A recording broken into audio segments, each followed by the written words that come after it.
পার্শে মাছ নিয়ে চলে এসেছে। আমি ধুয়ে রেডি করে নিয়েছি, এবার নুন হলুদ দিয়ে আগে ভেজে নেব। প্রথমে আমি এর মধ্যে হলুদ দিয়ে দিচ্ছি আর দিয়ে দিচ্ছি লবণ, আর সামান্য একটু সর্ষের তেল দেবো। সর্ষের তেল দিয়ে মাছটাকে ম্যারিনেট করে রাখবো। সামান্য সর্ষের তেল দিয়েছি, মাছটাকে এবার মাখিয়ে রাখবো। আমি শুনেছি সর্ষের তেল দিলে না যখন তেলে যখন মাছ ভাজা হয় তখন তেলে একটু নুন দিলেও মাছ ফাটে না, আর এই মাছ তো প্রচন্ড ফাটে। আর বলে সর্ষের তেল দিলেও নাকি মাছ ফাটে না। গরম হয়ে গেছে, এবার মাছটাকে দিয়ে দেবো।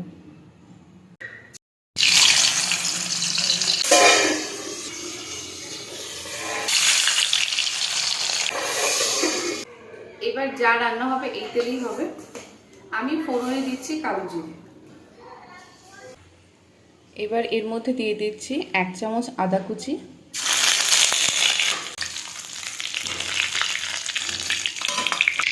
সামান্য জল।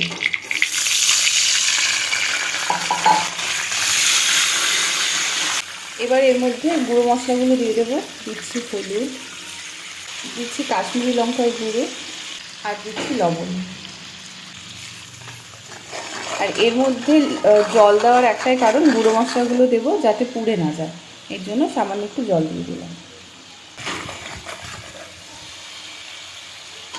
মশলা কষানো হয়ে গেছে, এবার দিয়ে দিচ্ছি টমেটো বাটা।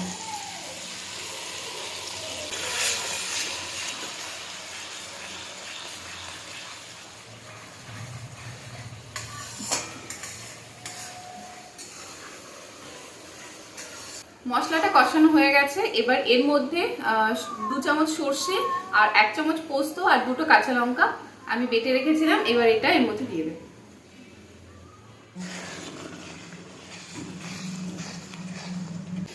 এর মধ্যে তো কাশ্মীরি লঙ্কার গুঁড়ো দিয়েছিলাম, আর টমেটো বাটা দেওয়াতে রংটা আরো ভালো এসেছে। টমেটো কুচিয়ে দিলে এতটা ভালো রং আসতো না, যেহেতু টমেটো বেটে দিয়েছে এর জন্য এত ভালো রং এসেছে।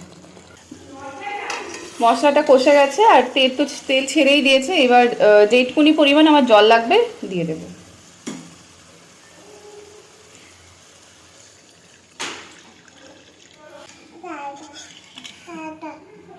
এই ঝোলটা আমি রাখবো। এবার ফোটার জন্য আমি আরেকটু জল দিয়ে দিচ্ছি।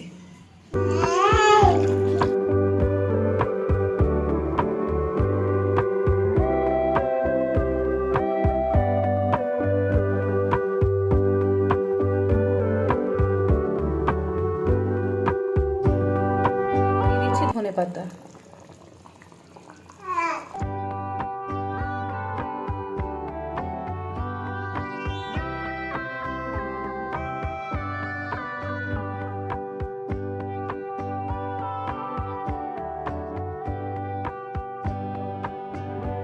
পার্শে মাছের ঝাল আমার কমপ্লিট। আর আমি এটা তো পোস্ত আর সর্ষে দিয়ে করলাম। কিভাবে তোমরা একবার ট্রাই করে দেখতে পারো। দেখতে খুব সুন্দর হয়েছে, কারণ টমেটো বাটা দেওয়াতে আরো রংটা ভালো এসেছে। তোমরা এইভাবে ট্রাই করতে পারো, ভালো লাগবে। এখনো খাইনি, খেয়েও রিভিউ দেবো কেমন হয়েছে। তো তোমরা একবার এরকম ভাবে ট্রাই করতে পারো।